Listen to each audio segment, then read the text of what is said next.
Crafty Escape. Introduction. Dressing up as someone else can be fun. Now, imagine that your life depends on how well you play that part. Years ago, the crafts pretended to be different people to escape being enslaved. Born to slavery. William and Ellen Craft were black Americans born to slavery. William was born in 1824 and lived in Morgan, Georgia. His family was owned by a man who liked to gamble. When the man lost a bet, he paid it by selling a member of William's family. William was sold when he was 16. He was a skilled carpenter, and his new enslaver saw that William did good work. He had William make things to earn money for him. Ellen was 2 years younger than William. Her father was a white man who enslaved Ellen's mother. Ellen's skin was so light that many people didn't know her mother was black. When Ellen was 11, she was given to her married half-sister to do work for a servant. When the half-sister moved to Moroccan, Ellen went with them. There she met William. A decision fueled by love. In time, William and Ella fell in love. They wanted to be together, get married, however, was not easy for enslaved people. They needed their enslavers' permission to wed. If enslaved couples had different enslavers, they could not live together. In 1846, Ellen and William got permission and were married. For 2 years, the Crafts lived apart. They could see each other only once in a while. They worried that one of them could be sold at any time sent far away. The Crafts knew that the only way they could live as a family would be to escape to North. Black people could live freely in states there. But how could the Crafts live without being caught? They had a clever plan. Preparing and planning. The Crab's idea was a daring one. They would travel to Pennsylvania, the nearest free state. Since Ellen's skin was so light, she could pretend to be a white person. William could travel with her as her house servant. There was just one problem. Ellen could not travel as a woman. Women women of that time did not travel alone. They certainly didn't travel with an enslaved man. There was only one way their plan would work. Ellen had to pretend to be a white man. Ellen was afraid at first.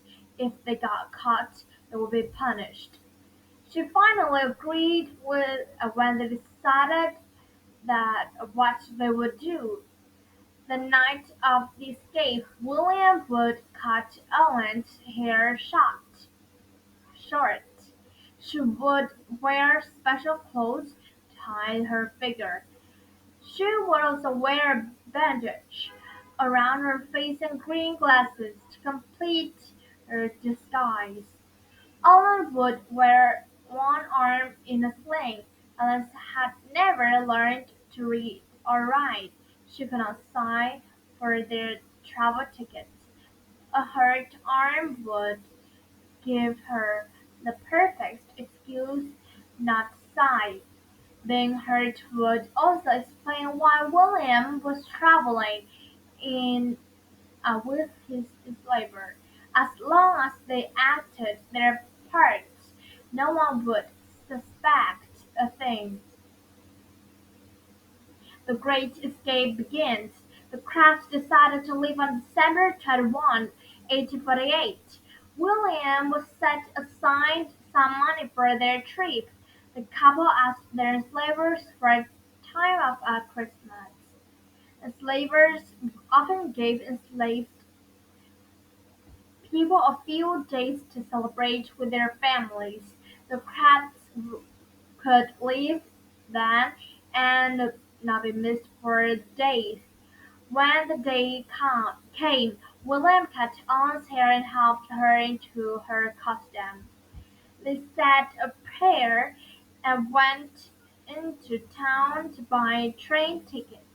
Travel at that time was segregated, so they had to sit in separate train cars. There they waited to begin the first part of the trip. Suddenly William saw someone he knew on the train platform. It was the owner of the shop where William worked. The man had come looking for the crabs. William ducked down in his seat, shaking his fear. Just as the man reached William's car, the train's bell clanged. The man left and William signed in relief. He was safe. Alice had a scare of her own. When another passenger sat next to her, Ellen froze. He was a good friend of her slaver and had known Alice for years. Ellen sat very still and did not look dare look up. The man, though, did not see her. Ellen pretended to be deaf so she could avoid talking and giving herself away. Setting sail for freedom, the craft reached Savannah, Georgia. Safely took a steamer ship to South Carolina. There it ran in trouble. The clerk did not want to sign for the couple's ticket. Just then the boat captain from their first ship passed by. He offered to sign for them. They met the final test in Maryland, slave states that shared border with free states had border patrols. These patrols checked for escapes, and the Maryland Border Patrol stopped the crabs that would not let them pass. One officer finally took pity on them and let the crabs board. They arrived safely in Pennsylvania on Christmas morning, 1848. There they found friends and shelter. Across the ocean to safety, the crabs went on to live in Boston, Massachusetts. William and Ellen both found jobs for a while. Life was good for them. Their life did not last. However, in 1850, a new law was passed. The law made it a crime to protect escape. Those living in free states were suddenly in danger.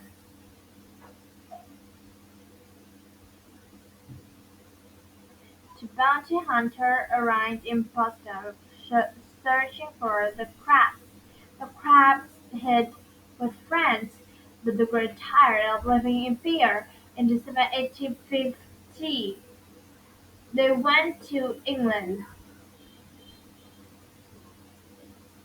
A long trip home. The crabs settled in London and had 5 children. They traveled around England and spoke against slavery.